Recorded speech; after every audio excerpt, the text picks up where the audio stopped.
So, good evening, ma'am. I am Tuesday Amancio, and I am here to explain my demultiplexer circuit.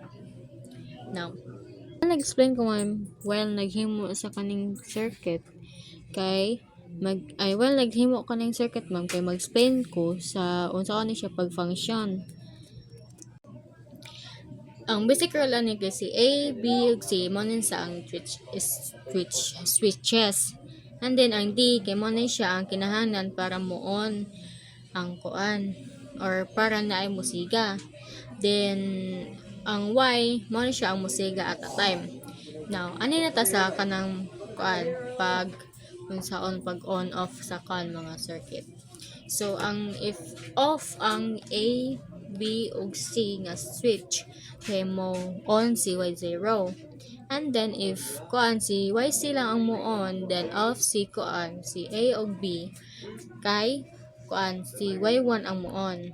And then if ang switch nga kuan A ug C ang off, then si B ra ang on, si Y2 ang kuan on.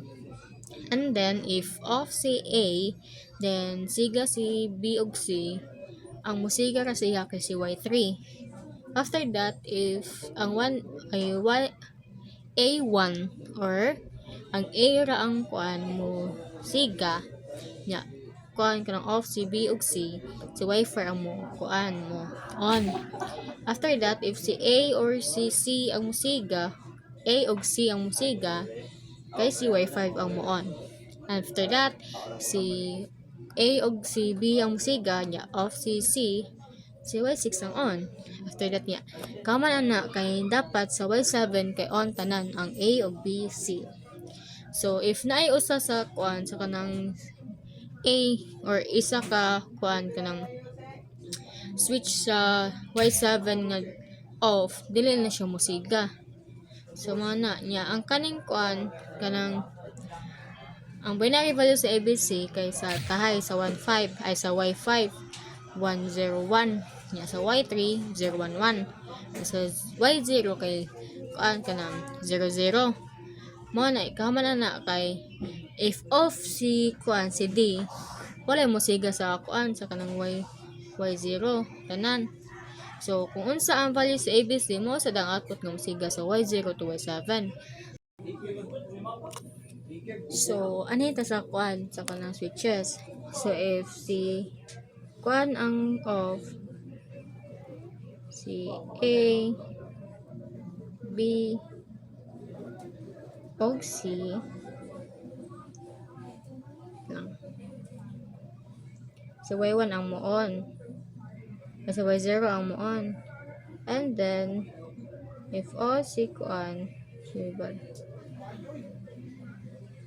Mana?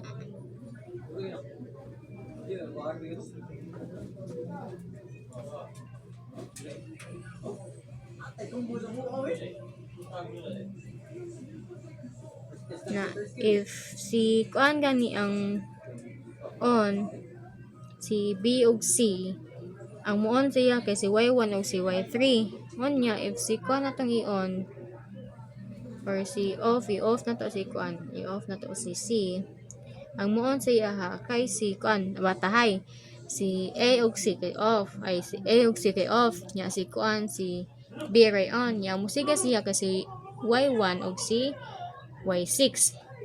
After that, si B ra tong si A ug kuan si A ug B atong i-on nya off si C, ang musiga ra siya kasi Y6. Kaman na kay and that's all, ma'am. Thank you.